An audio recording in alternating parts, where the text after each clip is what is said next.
रुक कर लेते हैं और सबसे पहले खबर आपको बताते हैं, जहां पर यूपी एसआईआर में 75 जिलों में वोट कटे हैं और ये वोट यूपी में कटे हैं, जहां पर ड्राफ्ट वोटर लिस्ट में 2,79,00,000 लोगों के नाम कटे हैं। सबसे ज्यादा वोट लखनऊ में कटे हैं। एसआईआर में लखनऊ में 12 लाख मतदाता कम हो गए हैं। 9 विधानसभा क्षेत्रों में 12 लाख नाम काटे गए हैं।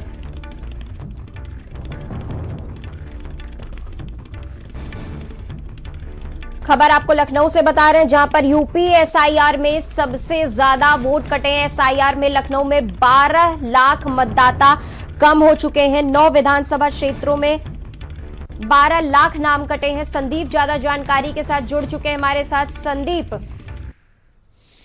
12 लाख नाम कटे हैं। संदीप,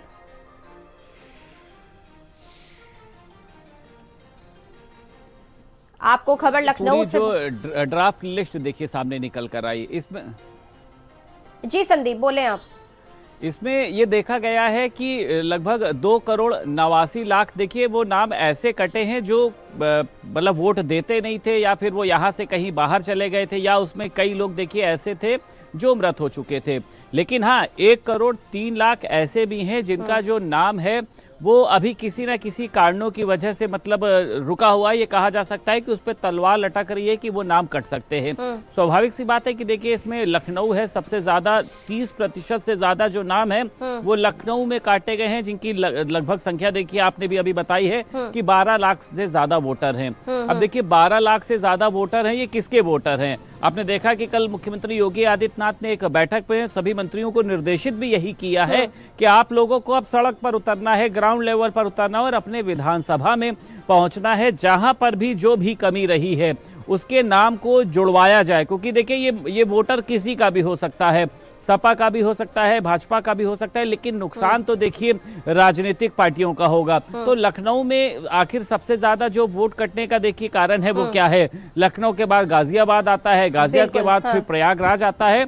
तो सरकारें भी देखिए अब इस तैयारी में लगी हैं कि इस आंकड़े को कम किया जाए, क्योंकि अभी फाइनल देखिए नहीं हुआ है।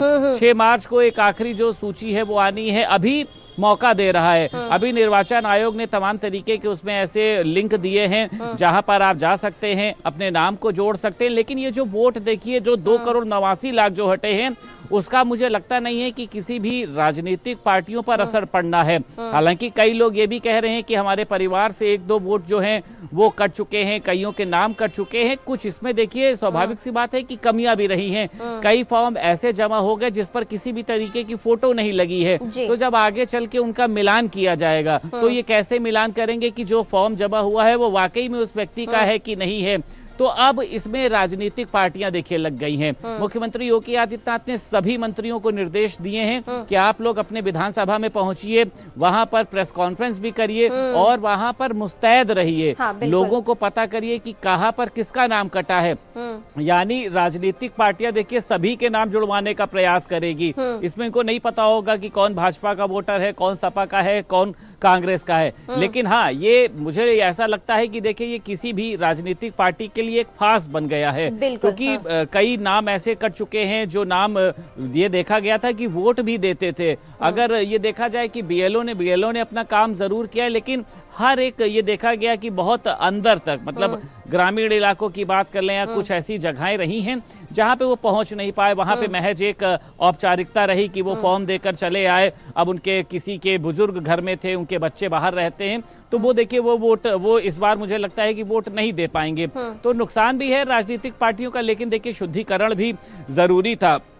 आपने देखा बिहार में शुद्धिकरण के बाद में 80% का मतदान गया, लेकिन वही जब उत्तर प्रदेश में आता है तो मतदान कम क्यों हो जाता है? क्योंकि वो नाम नहीं कटे होते हैं जो वोट देते नहीं है, यानी जो मृत हो चुके होते हैं, जो बाहर से यहाँ पर आके रहते हैं, वो चुनाव के समय पर अपने यहाँ चले जाते हैं। तो प्रतिशत पूरी वोटर लिस्ट का निकाला जाता था और महज वो है 50% आता था।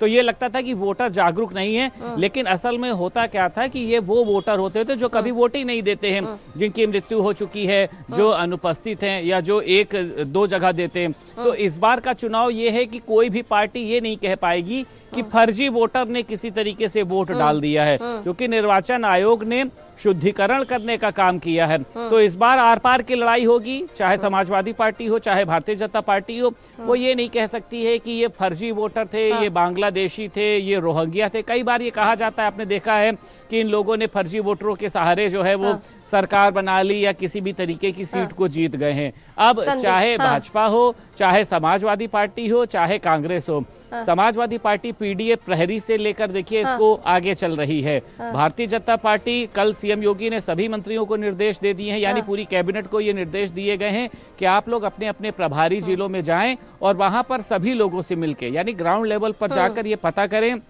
कि किस विधानसभा में कितने नाम कटे हैं, क्यों नाम कटे हैं, उनका फॉर्म भरवाया जाए, निर्वाचन आयोग में उसको किया जाए और उन नामों को वापस जोड़ा जाए। ये तो बाद में तय होगा कि वो जो वोटर है वो किस पार्टी का है।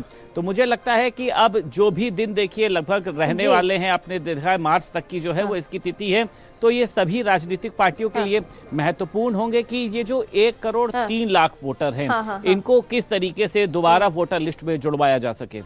ठीक है संदीप, हम आपका रुख करेंगे। इसी बीच बढ़ते हैं